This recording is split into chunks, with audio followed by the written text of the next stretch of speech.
I would like to be talking today about those who are in the fashion business or planning to go into the fashion business, or maybe those who are probably stuck in the fashion business. Just a brief story about myself, my business journey, because I plan to be doing a lot of stories of how it's been going for me. Yeah, I've been into the fashion business since 2015. No, 2005. 2005, actually. Yeah, I started my fashion journey in 2005. And there is one thing I see with a lot of people going into the fashion business these days, or trying to learn to get into, like trying to learn the skills so that they can start a business. All right, so rewind to when I first decided to, learn the skill and actually begin to use it, you know, before I started to master the techniques and all that. You know, back then, all I had was the passion and the interest to really know how to sew and how to use patterns. Okay. So, of course, I did that. And it was very interesting for me, not really minding as at the moment how I could really translate it into a viable business. And okay, fast forward till now, it's been a very long time. And I realized that the most important thing for anybody going into the fashion business, first to learn it as a skill. You don't want to focus on making money yet. You want to be able to master the skill, enjoy what you do, enjoying the process, the pattern making, sketching, sewing, using the machine, or whatever it is that comes along with it, sourcing fabrics and all that. You will need to be sure that this is what you really want to do, and knowing that fashion is very broad, you want to at first gain basic knowledge of how a lot of things happen, and then you begin to narrow it down to which niche you would want to focus on. Now, I'd like to mention at this point that there are so many parts to fashion. Learning the skills basically on its own, would open you up to many of this. But at that, um, when you get through with this, you want to find out is what you want to find out is, do I want to do it as bespoke? Do I want to focus on ready to wear? Do I want to focus on just fabric designing? Do I want to focus on just doing illustration and sketches for fashion houses? You could also decide to focus on creating patterns for fashion designers or fashion houses. Now, going back to my story, I was excited that I was learning the skill, and I was doing really well.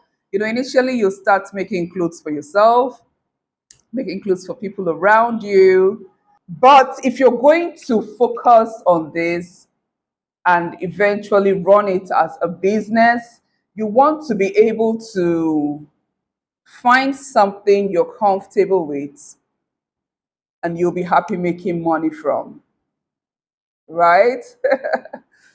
So at that stage where you're making clothes for yourself and making clothes for people around you, for family and for friends, it's important to get feedback. So you can make things for free. You can decide to take a little bit of money, just a fraction of what other fashion designers may want to take. And the reason why is you want them to trust you and be able to, give you that benefit of doubt that you could pull this job through. But the parts where you have to take in feedback is very important.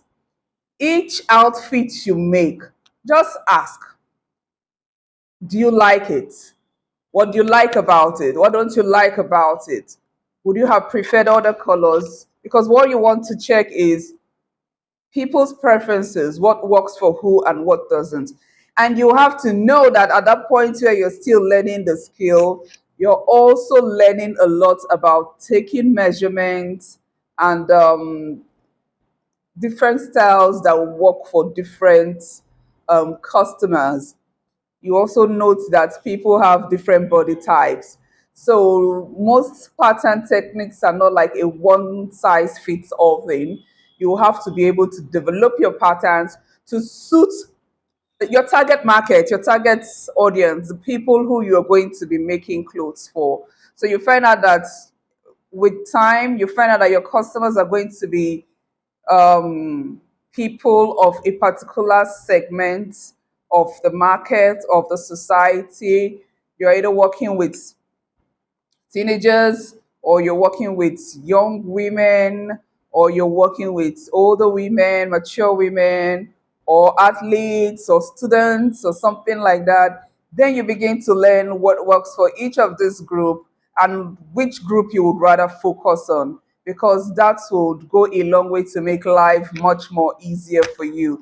When you begin to create a niche for yourself, you narrow down on that niche and you specialize on creating garments or clothing for those kind of people. And that's how it's really been for me. It's been a very long journey, and I've transformed from, bespoke to ready to wear to making special garments. And now we are, we are launching our undergarments and nightwear for women. So it's been a lot. Along the line, I also found my passion for teaching teenagers and women pattern drafting technique. So it is something I've always enjoyed doing, and I love to teach it. Now, the amazing part of teaching people how to create patterns and come up with designs of their own is, that's looking forward to see what comes of it.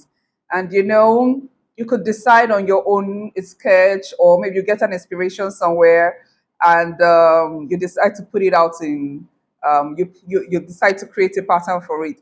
The amazing thing about this is it's like a concept in your head, and until you're done with the pattern and you come out with a sample, you really don't know what it's going to look like.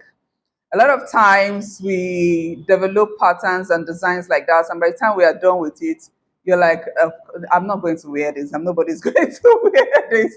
And we ask, what do you think about this? And then you see a lot of things, probably some things not that are not working so well with the design. And sometimes they come out too expensive, and you're like, this cloth, this garment is just going to cost us so much to make, and it just ends there as a sample, and then we could just hang it somewhere in the studio, and that's where it ends. So the excitement of finding out how a pattern turns out, especially a design that you just come up with, an inspiration you just get, and what comes of it. Sometimes it comes out really nice and everybody's excited, and then we are like modifying designs to see how it works for people and our customers or whoever we might want to make those designs for. So it's been a very interesting journey. So the message I'm trying to send out here is, for a beginner, somebody who is getting into the fashion industry, you're just learning and you're planning to launch, you may have to cast your net really wide, because you might eventually find out, um, you might not know yet where the passion or the skill is going to lead you to.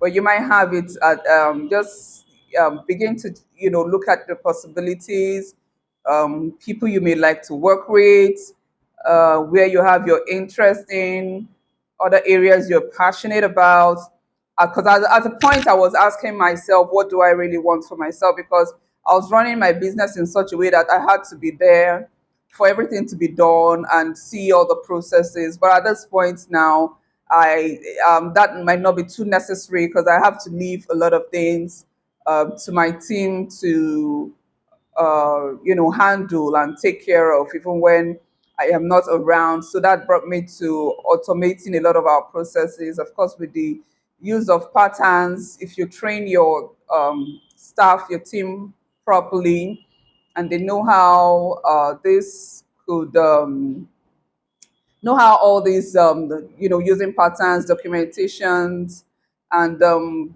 you know doing your schedules and all that properly, how it could help them make their jobs easier. It also makes it easier for you because you just lay the groundwork for them and they take it off from there.